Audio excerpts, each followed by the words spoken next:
What's up, everyone, and welcome to episode 9, season 1, episode 9, Director's Spotlight. Steven Spielberg. Of course, we are going through Steven Spielberg's entire filmography. We're up to the 9th film, which is The Color Purple. I am your host, Nate. I am joined by my co-host, Alex. Hello. And my other co-host, Evan. Hello. And we are going to be covering this movie from 1985. Now, you already know we're going to talk some spoilers as we review it. I mean, as far as we're just going to talk freely. This is a 40-year-old movie. So this is not a brand new movie that we're talking about here. If you haven't seen it yet and you don't want to know anything, watch it and then come back and watch this before anything and then let us know in the comments. Of course, I'm going to drop it at the top. If you're not already, please subscribe to the channel and make sure you have the bell icon. That way you get notified when new videos drop. Also, if you can leave us a thumbs up now, just go ahead, click it, thumbs up, and leave us a comment. Have you seen this movie? Do you like it? Do you hate it? Where do you rank it as far as Spielberg is concerned?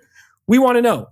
Now, I got some questions before we get into my fun facts. Well, yeah, these are kind of fun facts. Evan, I know the answer because I think we talked offline. I'm not going to ask if you've seen this more than Close Encounters. I'm going to save that for the big movies because there's no way you've seen this more. But was this a first-time watch for you, or you had seen this before? I'm going to do what you said. I saw it as a kid with my mom. Mm-hmm. I want to say 9 or 10, around that age. I only remember one major scene from it, so it's kind of like a first-time watch. There's like certain scenes, I remember that. But like, I just remember a certain scene. I'll talk about it when I review it, but yeah. Yeah, there are plenty of movies that if I saw it when I was a kid and I don't remember it, this is like a first time watch. Pretty much. So second time watch, kind of a first time. Alex, this is a first time watch for you, no? This version of the film is the first time watch, but I saw the musical version. Because my wife was like, "Oh, you saw Color Purple, but it was the musical version of the film." And then when I was watching this, I said, "Wait a minute, it was just without the music numbers of everyone singing." But I have some stuff to say. I mean, I don't know if it's okay with you guys to do the comparisons of the musical versus this one, because they're kind of identical. Yeah, let's give a couple of just quick before we do that background. The movie's based on a book. Of course, The Color Purple is based on a novel. Now, that book was made into this movie. Then they made a Broadway show out of The Color Purple as well. So that's like the order. I believe that musical came out after this movie and after the book. Obviously, that's the newest sort of version of The Color Purple. So you have the book, you have the Spielberg movie, then you have the Broadway show, and then the movie based on the Broadway show. Gotcha. That's kind of just so people have background as far as the musical that you're referring to.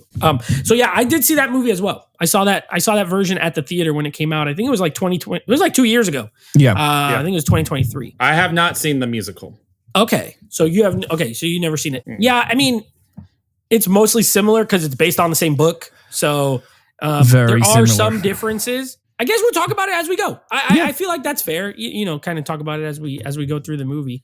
Now, let's go over the facts here, the fun facts, the money, all that kind of good stuff. This movie had a $15 million budget, box office of $98.4 million. So a hit. I mean, made money for Warner Brothers. I believe this was Spielberg's first movie with Warner Brothers to this point. He had not done any prior with Warner Brothers. A lot of Universal, a couple of Columbia Pictures. And now Warner Brothers. So he's worked with a couple of the big studios, and there's still 20th Century Fox that he has not done a movie with. It will come. Don't worry. He will. But it hasn't happened yet. And Paramount yet. Nope. No. Oh, no. Paramount, yes. Because the Indiana Disney Jones movies. Yes, that's right. No Disney yet. No Disney, no 20th Century. Yes. So it was a hit, but not as big as the last few movies we've done, where they're hitting 300, 400, 8 million, 8 billion, all that kind of stuff. This has a 73% critic score on Rotten Tomatoes, a 94% audience score, which I was surprised. I was surprised the audience was that much higher than the critics. I'm not surprised it was high, but I'm surprised it was 21% higher than the critics.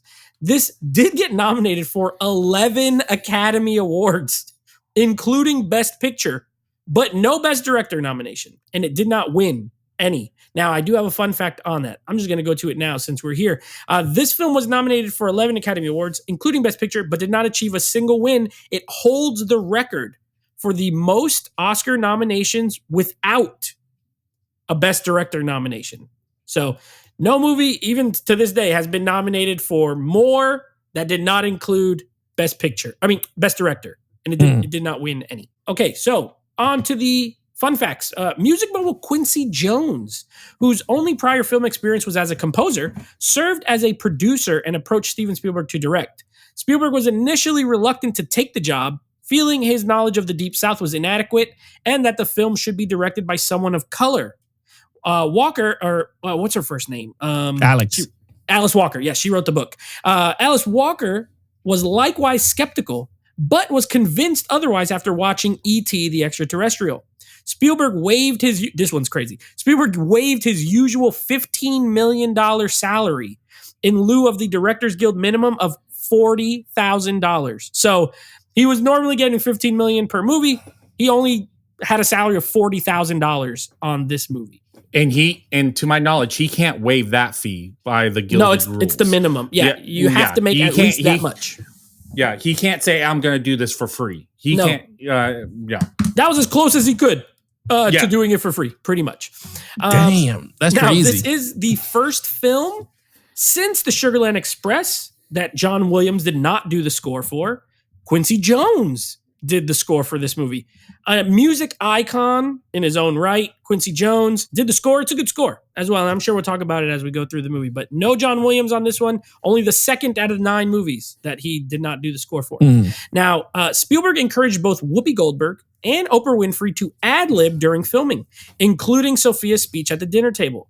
Quincy Jones' insistence on giving more dialogue to Winfrey sparked an apparent feud between her and Goldberg, which lasted for several years after the film had already wrapped. So they didn't like each other for a little while because Whoopi's like, what the heck? This is my movie. Why are you getting more lines? And Oprah said, shut up. I'm Oprah. And I guess the rest is history. But I'm was sure Oprah famous then? That's what no, Oprah's no not one famous, in this right? movie was very famous at the time of the movie. Besides Donald Glover. He was a stage Danny actor Glover. at this point. Yeah. Danny Glover. He was not even known for movies in 1985. Okay, but he's the most like up and coming name. Like, yeah, well, he had Lethal Weapon 2 years after this. Yeah, 87. Okay. Which is when he blew up. So yes, this was him. He was a stage actor. Most of them were stage actors. Whoopi was pretty much an unknown. Oprah was, these were all up and coming, no real super famous actors or actresses in this movie. Now, in addition, this one's a little long, but this is the last one. Some critics alleged that the film stereotyped black people in general and black men in particular, pointing to the fact that Spielberg had directed a predominantly African-American story. In response, Spielberg said, most of the criticism came from directors who felt that we had overlooked them and that it should have been a black director telling a black story. That was the main criticism. The other criticism was that I had softened the book. I have always copped to that. I made the movie I wanted to make from Alice Walker's book. There were certain things in the lesbian relationship between Shug Avery and Celie that were finely detailed in Alice's book that I didn't feel could get a PG-13 rating. And I was shy about it. In that sense, perhaps I was the wrong director to acquit some of the more sexually honest encounters between Shug and Celie because I did soften those. I basically took something that was extremely erotic and very intentional, and I reduced it to a simple kiss, and I got a lot of criticism for that. So when you watch this movie, there is that, and we'll get to it when we're talking about it, but there is that sort of lesbian thing between Celie and Shug. Spielberg admittedly toned it extremely down, which is true. In the movie, they really, there's the one scene where they're talking in the room, they kiss. That's literally it. In the book, it goes in more, and in the musical movie, it goes in more than in this movie. But there had to be a talk about it because you're just getting the PG-13 rating. I mean, that's a brand new rating, so you're having to tone of new directors trying to figure out where do we want our movie to land? What's the audience going to go to, right? Because the PG-13 rating is 2 years old at this time? Yeah, I believe. Yeah, it was new. Yeah, it was new. It was new. So I could see that conversation being addressed for some of these films, because now you're like trying to say, we want the most people to go see it. Are going to be that rating because it's brand new? Is PG-13 that rating? He also said he wasn't comfortable doing most of that stuff anyway, so I don't think it would have mattered. Also, Alice Walker did write a draft of the script. And then it was rewritten by another writer. However, as part of the deal, she had kind of a final say on the script. So what was there, she did approve ultimately as far as the script is concerned. Also, and this was kind of revolutionary for the time, also part of her deal in selling the rights, 50% of the crew was either black or women as well, which now... Or from a third world. Or from a third world, yeah. And now that's almost like, if you want to get nominated for an Oscar, you got to meet all this criteria. But this happened way back in 85. Some interesting fun facts. There was a lot on this movie, but I'm going to stop there so we could talk about the movie itself. All right, let's see. Who's going to go first? Let's go with me. You know what? I'll go first.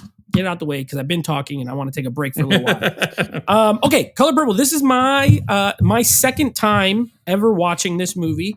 First time I watched it was when I bought this 4K, which was in December of 2023. I had never seen it to that point.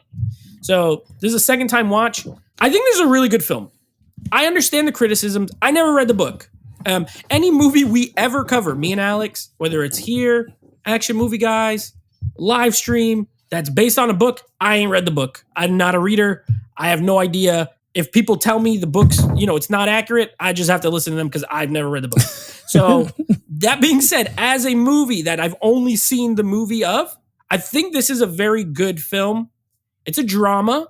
So coming off of what he's made to this point is very different tonally. It's very different in scope than a lot of his other movies. Positives right off the bat, the acting in this movie is fantastic. Whoopi Goldberg's great. I believe she was nominated for an Oscar.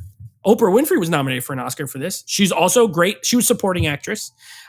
Danny Glover, great evil. You hate the guy, but he's really good at playing that role. And I feel like everyone, even down to the younger versions of these characters, the kid actors, I thought they all did a phenomenal job. For someone who doesn't or didn't feel like he had a good knowledge of like the South and that sort of history, I think it did a pretty good job of portraying it. Like I felt like the movie was there at that time, as far as like historically. And Evan, I know you're more into history and stuff. So when you go, I'm sure maybe you can explain more. I don't know. But I thought it was a pretty good depiction of that time and that place. Again, great acting, the music, fantastic. Quincy Jones did a great score. It's not very big. It's pretty subtle for the most part, but it really fits the movie. There is a musical number in here. So even though it's not a musical, you do have that Suge scene at the at Harpo's little speakeasy thing. Yeah, the little juke joint, which is pretty fun. But so you have a musical number, very well executed. I think this movie's beautiful. The cinematography is phenomenal. I live in the South, so like I've been to, I believe this is set in Georgia, but I think they filmed in North Carolina, if I remember correctly. Either way, it all looks kind of similar, and it really feels and looks, I think they captured it very well. So fantastic cinematography. The story's tough, and that's where it's like, I respect this movie, but I don't love this movie. It's not one that like I would revisit very often. I'm glad I own it. I'm not going to get rid of it or anything, but it's one of those movies where it's not like an easy, enjoyable sit through, if that makes sense. I would not say this is an entertaining movie, although there is some humor. They do find spots where they could put in some humor. And I do think it's a good human story, a good human drama. You know what I mean? There's some parts in here that are kind of tough to get through. There's some kind of gut-wrenching parts as well. And then there's some triumphant parts, right? Like as the movie goes on into the third act, that changes. I will say, we've talked about it here doing all these Spielberg movies. This one does not feel like his traditional 1-part, 2-part movie. This feels like a full 3-act story, a beginning, a middle, an end, which I appreciate. And yeah, I do think it's a very good movie. It's just not one that I find entertaining. I don't think it's meant to be. This is not made to be entertaining. And there's going to be other movies down the line here where they kind of fall in this category. I don't think it's the toughest movie to watch. It is PG-13. So, I mean, if anything, that might have helped with some of the stuff that could have been a little bit harder to watch. But either way, I do think it is a good movie. Was he the right director? I don't know. I don't know in 1985 who would have been a better choice to make this as far as like a black director or anything like that. But I will say he is such a talented director that the movie still came out good. I do think it came out good. Again, he didn't write it, so it's there's not one that he wrote. But as far as his direction goes, I do think it is solid, and I think it's a very good movie. And I hope that made sense. It's just not one that it's tough because it's tough because the other ones we're talking about, like I love this movie, or I grew up with this movie, or I will put this on a Sunday, and just not this one. But it's not bad in my opinion. It's very good. It's just not super rewatchable. Maybe that's the kind of the best way to put it. All right, Evan, I'm gonna let you go second on this one. What are your thoughts on this? So like I said, I watched it as a kid. My scene that I remember watching is when Oprah goes storming through the field to yell at Whoopi Goldberg, say, "Don't you tell him to beat me. Don't you tell me." And to me, that stuck with me. Like, okay, we don't beat women. That's what I'm getting from this. Like, that's an impression that I'm getting. A good lesson. But it's a good lesson. But that's what I remember. Like, to this day, like it's in my head. Like it's burned in there. The image. So when I saw that, I was like, okay, this is the movie it came from. That's how much I didn't realize those two things were disconnected. Like I have the scene, and I didn't remember the girl was Whoopi Goldberg. Like I just remember Oprah storming through going, holy cow. This movie is tough. I do think that the criticism about being stereotypical of like this time is so, but the movie's not highlighting multiple people. So like that criticism falls flat because we're not following a bigger community. We're following kind of two families, the males.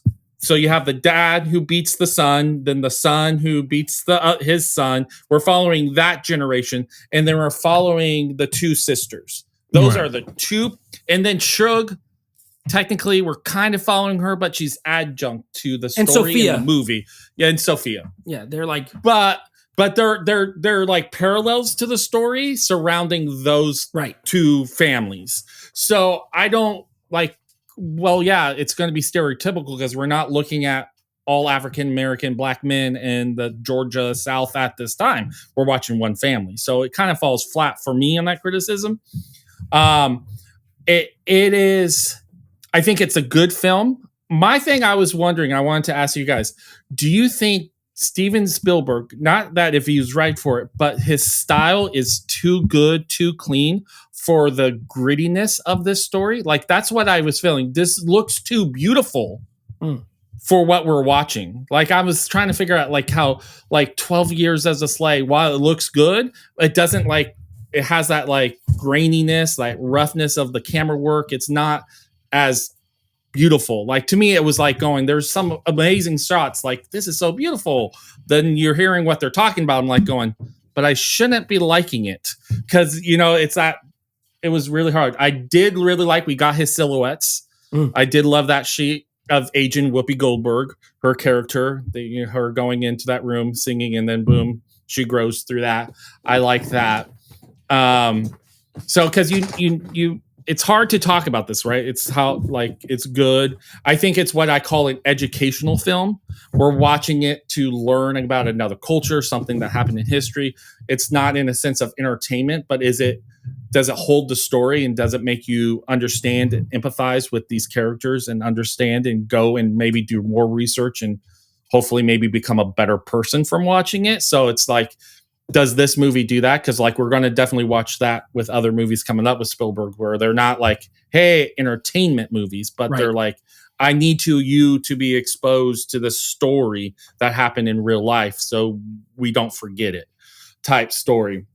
And I think he holds it well. I think you want to figure out what it is. The fact that I thought the script, the best, I think, character for the script, I'm going to, can't think of it. It's Danny Glover's son. Harpo, yeah, which is Oprah spelled backwards, and that's her name of their company. Harpo, I thought his character was actually the best written in the sense of his conflict of, do I hit my wife? Do I not hit my wife? Do I? And then his relationship, like we actually see it develop on screen. Everyone else development happens through words and overlay. Like it doesn't actually happen while we were watching it. I don't feel we see it because Whoopi Goldberg goes from just reading letters to now I'm going to go and find, like we don't actually see much of like on screen this development. And then the end montage is, we're just getting a montage of her growing up. So that's I did like that character because we don't redeem him, but he's also, we see that struggle of who he is.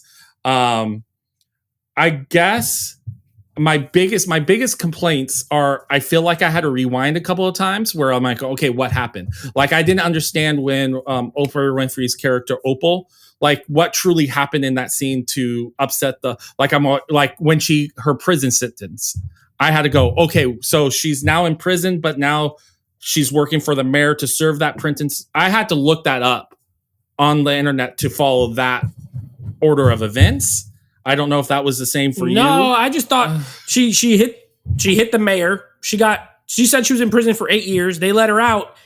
Maybe as part of a condition of her release was she had to be the maid for the governor's or the mayor's wife. So she's technically, that's her prison sentence. Yeah. That is her jail. So they just don't want to put her in the jails anymore, but she's now serving the mayor as the rest of her jail sentence.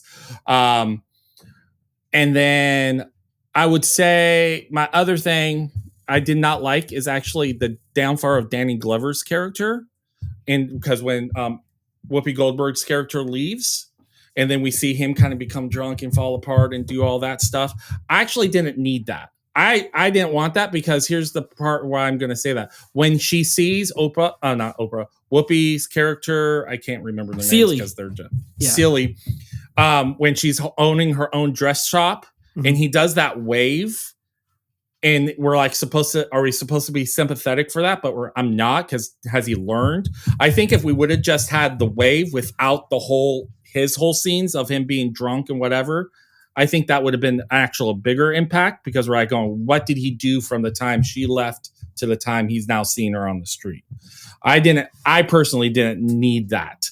I think I would have followed her. I thought that was her vision. She was scared.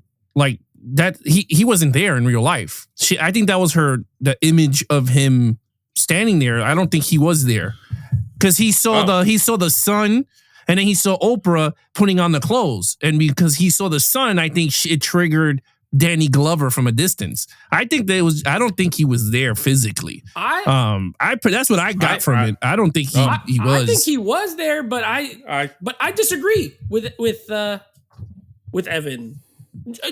As far as for me, I think that works. When she curses him and she does this with her hand, he's gonna hit her. I like that part. I love watching this guy struggle, and he's drunk, and she said, everything's gonna be bad for you until you treat me right. So for them to show nothing, and then he just shows up at the end having brought her family over from Africa, and he's smiling, and I would be like, what the heck? Like, no, I almost feel like you need to see him sort of what she did and said come to fruition other than just being a mystery. I would not like it as a mystery. I actually liked that they show you the dude can't keep his house. He ain't got no kids in that house. He can't, his farm is horrible. He's just a drunk loser. And she told him he would be, and she was right. And I don't feel like the last scene is supposed to redeem him. Maybe a piece, you know what I mean? He did right by her. Now, whether it was selfishly or not, they don't really say.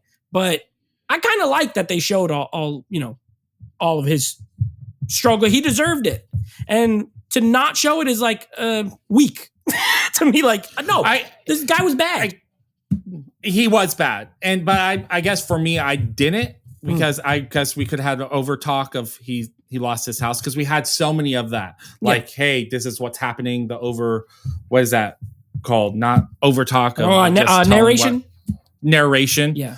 And then I would say Shrug is definitely the weakest in the sense of this very important character, but I felt she was very underdeveloped for the movie because we have this relationship with her dad as the priest. Yeah. And we have that and we have her picture like in this, but now like we talked that Steven Spielberg's toning that relationship down, taking that character. And I feel like watching it, I felt that. I didn't feel like here's this very important character that she's just in and out. Like, what is she to everyone? So I bet you in the book, she probably has a bigger role than what we see in the movie. But I think it is well shot. It's a beautiful film. I think going into it as like, hey, it's Steven Spielberg, I think like in a year or two when I'm just going to watch it, maybe some historical concept and not as a director spotlight type thing. I think I could maybe connect to the story a little bit more than I did this time. But it was a hard watch. I did find that it was a little too long, I think, for me. And then the makeup of the agent, like her kids that come back from Africa look way older than Whoopi Goldberg. Like I was like going, cause they're just doing the gray hair and doing that. But like at that point, I'm like, I'm not believing that relationship at the moment. And then I'm shocked that you did not point this out as a flaw for you, Nate. Everything works out like perfectly. That she gets, her sister goes and works for the family that has her kids, that her dad who raped her and had these babies and gave away. Boom, her sister runs away and finds the family and takes her to Africa and learns how to do that. And then finding out that the dad is not really her dad, but a stepdad, and that she technically owns the house in the business. Like how that just fell in. That's like so, what is it? Too perfect of an ending. Yeah. That's for me. Yeah. To speak to that, and then Alex, I'm going to throw it to you. One of the other criticisms was that the movie was too sentimental, which is a Spielberg thing for sure. I will say, in general, I don't love coincidences. Like I don't like when things are just what a coincidence. And while yes, I do think this kind of has a neat bow on it, if you will, because I felt so much for the character that I was okay with it. You know what I mean? Like in this instance, I was like, you know what? She'd been through a lot from the jump. Like from when the movie starts, everyone's calling her ugly. She's getting, abused by her father. Sure, later it comes out there wasn't blood, but it doesn't matter. She's 14. She's had two kids that he took from her. She gets sold to this guy to be a 14-year-old wife. He abuses her. She can't read. Like it comes to a point where it's like, you know what? I'm glad she got all that stuff, but I could see the flip side. I actually could see the flip side. And in general, I don't love that, but in this instance, I didn't hate it. And I'm sure that that's how the book is. So I guess he just kind of had to, because in the musical, I think it ends the same way. It's like pretty much all the same stuff. She creates the shop and she gets the house and her kids come back and all that kind of stuff. So I guess in a way, no one's going to change it. All right, Alex, let's go. Let's throw it to you. What did you think? You guys said everything. I mean, look, from my point of view, I'll say this. When you're watching the movie and you don't know it's Steven Spielberg, it doesn't feel like Steven Spielberg. Like, I don't care what anyone says. If you've never heard of Steven Spielberg and you pop this movie on, you will think it was a black person that directed it, or it would have been somebody else like in the field of directing. You would have been like, this is not Steven Spielberg. I think he did a great job for not knowing the South or whatever. But of course, I mean, he'll have people that guide him, like Oprah or Whoopi, like people that Danny Quincy Glover, Jones. Quincy Jones, who lived, I bet, down in the South, or they know people, and that's the cool thing. The cool thing with the cast, if you have a cast that knows about the whole thing, they give insights, and Steven Spielberg looks like a guy that takes from everybody and goes, oh, okay, I guess this is gonna work. Let's just do it. So from that point in that sense, I think he did a great job with this movie. When I was watching this, I was like, this looked like Ryan Coogler freaking directed the damn movie, or Spike Lee, or whoever the hell, you know. So in terms of the movie itself, I enjoyed this movie. I thought this movie was good. I agree with Evan. It was a little, man, when Nate texted me, he said it was 2 hours and 30 something minutes. I was like, Jesus. Yeah, 2 hours, 23 minutes. Yeah, 2 hours and 23. I think it's a very lengthy movie. I wasn't bored. It's weird. I felt the length, but I wasn't bored. It's a weird thing to say.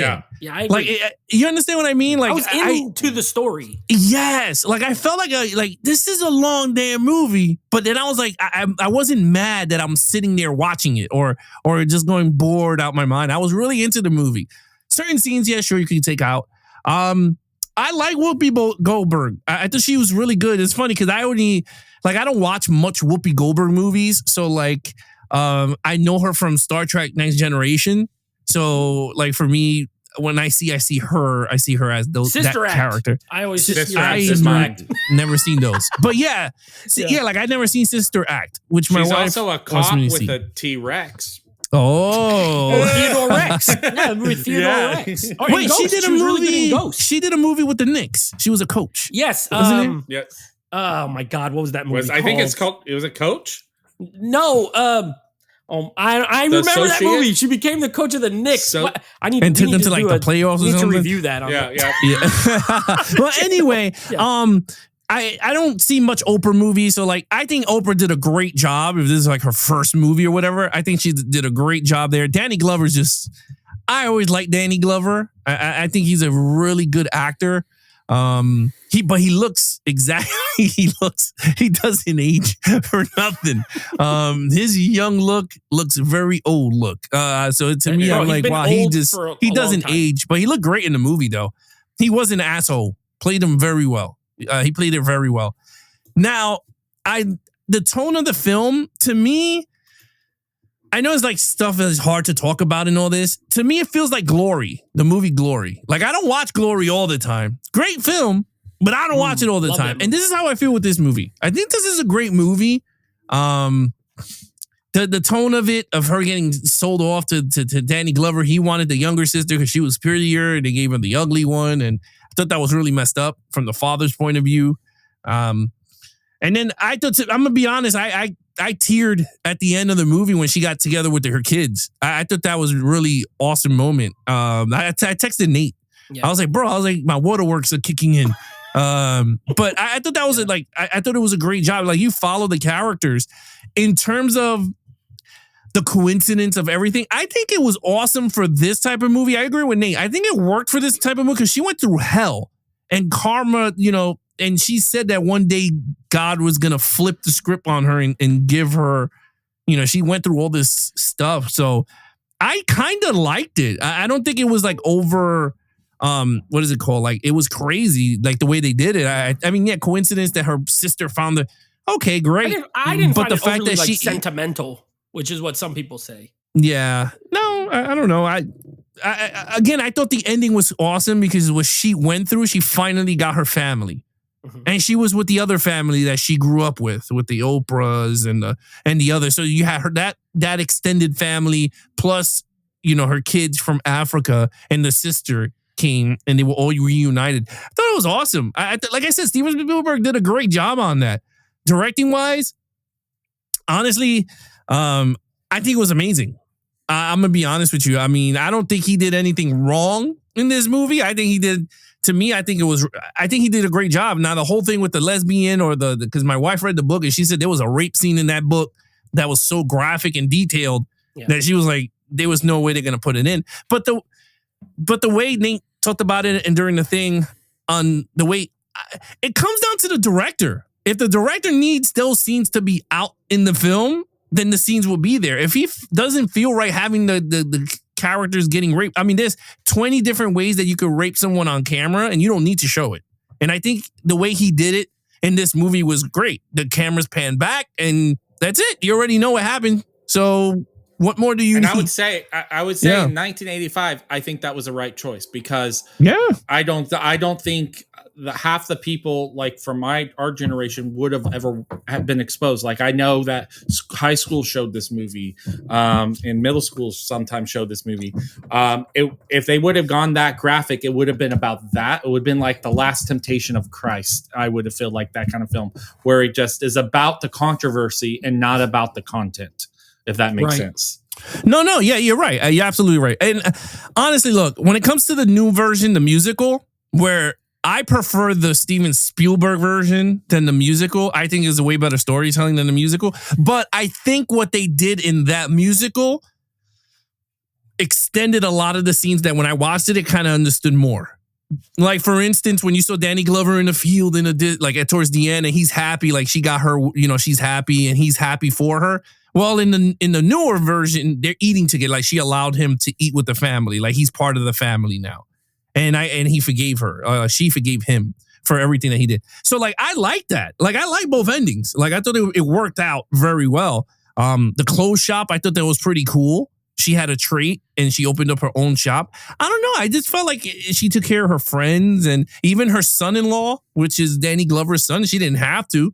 And she said it when she was like as family members. Yeah, she chewed him out in the dinner table. She chewed all of them out, even him. Like he chewed, but at the end of the day, she treated him like her kid. Still, gave him pants. So I don't know. I felt like this movie it's shocking for me to say, but I really enjoyed it. And I thought it was really good. I would watch this again, not now or whatever, but this is a movie that I go, you know what? I could put this on. And watch it. The musical, not so much because I don't think this movie needed to be a musical. But I kind of like this version.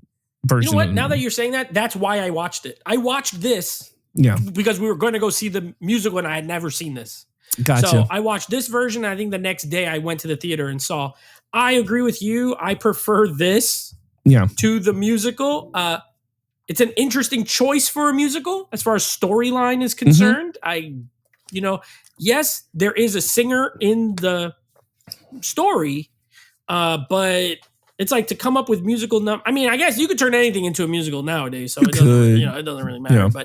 And that version did develop, to Evan's point, like the Shug character is she's more in the musical than she is in this. Yes, her character. She was. Yeah. And while it's not graphic, that sort relationship between her and Celia is more fleshed out in that version than in this version. And that's what I mean. Like this one, it felt raw in a sense of like, yes, you get that lesbian thing that you could see them. But in the musical, what I enjoyed, the characters were way more developed in terms of, like, for instance, Danny Glover's character, when he falls apart, when she does the Eye of Thundera, like it was done. Like you see his fall in the musical was really bad. He lost his crops. He was like trying to sell stuff and it didn't work out. His house looked like shit. His kids left him and he knew he did wrong. And then, when the immigration paper came in, he grabbed the money and then he paid for it. This one, I just felt like it was, the crops were still there. Like I wanted to see more downfall. I mean, it was a 2-hour plus movie. You could have gave me something else. So like, I just want to see any, and you wanted to see more. I want to see more horror. Maybe if they would have gone more into that, it would have made more sense. But I didn't like here. You wanted less. You wanted less. I wanted more suffering. I wanted more of it. But I mean, I don't know. I just felt like there's certain parts that I could have cut off, but added. I wanted to see more of his downfall because we saw 2 hours of him torturing this poor girl. I wanted to see him just get it. Does the musical give you more Cecilia after she leaves? Because I feel like we got very little of that in this movie. Which one is she Cecilia? Gets on the train. No, Celia. Whoopi Goldberg. Celia, yes, you do. It's kind of the same. A little bit more would be you see her develop her shop. Her clothing she has a shop. Musical number in there. Yeah, she has the musical number. Right. And then you see the only difference is Danny Glover's character comes into the shop to get clothing and she tailors him. And like they become like she treated him like a customer, not like they were husband and wife. Yeah. So like that's the only difference, I think, right, Nate? Like you see that, and then but not like he's a vision and then he disappears. Like no, this one she interacts and then he leaves. If you've seen this one and then you watch that musical, you know everything that's going to happen, except a couple things here and there are, like we said, a little bit more. Yeah, like the relationship with Suge and Celie, but for the most part, it's the same. It's the same, yeah. It's the same story. I do wish, before we give our scores, the other thing I remembered that I wish this had was some time blocks. Like, I had no idea when we were. Most of the time, like, she's a little kid, and then she's an adult. But I don't know how long it is. The only that difference... was with Whoopi Goldberg, Oprah. Besides her saying she was in jail for 8 years, I don't know how long anything was from the next thing to the next thing. I wish, because at the end it does say 1937. But I wish they could have popped some of those up. Timeline, I mean, that makes sense. Just for me to know, but in the grand scheme, it's over time. It's a story told over time. She starts at 14. I have no idea how old she was when she was at the end, but her kids look like they were 20, 25. So, it could have been, that amount of time. I don't really know, but either way. Okay, scores. For me, I gave this movie an 8 out of 10. I think it's very good. It is long, but I'm going to agree with Alex in that, like, I never checked the time to see like how much time I had left. And to me, when something's long and I feel it, I start checking like, all right, how many more minutes do I got? I never really did. And to Evan's point, this definitely feels like a school movie. I did not watch this one in school. But it feels like one I would have watched in school, like in high school, like in English class or something like that. So 8 out of 10. For me, Evan, what did you give this? I gave it an 8 out of 10. I just want to clarify. I actually did not dislike the ending. I was just shocked that Nate didn't point it out because it felt that's when I was watching it. I was like going, is Nate going to criticize this? So I was a little shocked. I do that all the time to Alex. Alex going to hate this. I can't wait to hear it. No, but I do like it. I feel I enjoyed the movie. I agreed with Alex. I probably will rewatch this again in a couple years. Or like, hey, my son's studying this time period in history class. Hey, let's watch this movie. Let's give some context to it. Yeah. But I liked it. So it's an 8. 8 for you, 8 for me. Alex, what do you got? I'm gonna go with you guys. I'm gonna give it an 8. Yeah, I think it's a good solid movie for someone that did not know about the South. I agree. So to be honest, someone who's like, I don't know if I'm the right guy for this job. He did pretty good. Yeah, I mean, but it's funny, right? It tells you the type of person he is when he tells you, I think it should be a colored person directing a colored movie, right? Because you don't get that nowadays. So it's he took really that cool. Huge pay cut to do it. Oh yeah, 40,000. Yeah, I think you also have it going for him. He wasn't trying to develop it. He was asked to join this project. I think that's a major thing going in. They're saying we want your way of telling a story to help us tell this story. Not Steven Spielberg go, I think I could tell that story and I'm going to do it my way. That's true. So Quincy Jones went to him and was yes. like, we want you. Now, part of it could be this guy, every movie he makes is super successful. And part of it could have been he's a super talent. I like to think it was probably a combination of both because you get that guy, you're going to get more eyes on your movie than maybe if someone else directs it. You have a bunch of unknown. You're not selling this thing based on the actors. So at that point, you're selling it on Steven Spielberg made this movie. So that's a good point, Evan. I agree. So I'll tell you this. Yeah. I'm sorry. I'll tell you this. The ending within the church scene, it reminded me of the Blues Brothers when James Brown is singing. Remember when I see the light? Because I'm like, man, but the shots kind of look eerie similar to that scene. Like when she opens the door and they're all singing and dancing and you see the preach right there. I was like, I just thought of the Blues Brothers in that scene. I thought dudes are going to do backflips in the air. The unofficial sequel to this. An unofficial sequel, The Color Purple. That would have been funny. You see them there. They both have colors, and the Blues Brothers and the Color Purple. The Blues Brothers, Color Purple. Oh, Lord. All right, well, 8 out of 10 across the board. A good movie. I'm going to be interested to see where this falls in the ranking because even though we're not talking about our rankings, I gave this the same score as a lot of other movies, but that don't mean I like it as much as a lot of the other movies. So it's going to be interesting to see where it falls, but far from a bad movie. If you've never seen The Color Purple, definitely check it out. It's especially if you don't like kind of heavier dramas, I could see being like, maybe it's not for me. But if you like film and you want to see something in Spielberg's catalog that is very different from a lot of the other stuff he has directed and is going to go on to direct, I think it's worth your time. Next episode, we'll be covering. This is the only one left that I have never seen on this list. I've seen everything else. The 10th movie in Steven Spielberg's filmography is going to be Empire of the Sun, another Warner Brothers film. So same studio, back to back. I never seen this movie. I know of it, but I have never seen it, not one time. So it'll be a first time watch for me. Alex, have you seen it? I never heard of it. So never heard of it. And Evan, you've seen it, I think. Yeah. Yes. Yeah. Well, it has my favorite actor in it. So that's right. There is another one though down the line that you haven't seen. I think you said there's another one. Yes. Okay. I can't. We'll wait till we get to it. We'll wait till we get to it. So, all right. So 2 first-time watches. That means Evan, you're going to get to go first next episode. So that'll be the next one. Empire Sun. As always, thank you for watching. We appreciate if you guys leave us a comment again, leave us a thumbs up down below and a comment. And until next time, be awesome to each other and geek out.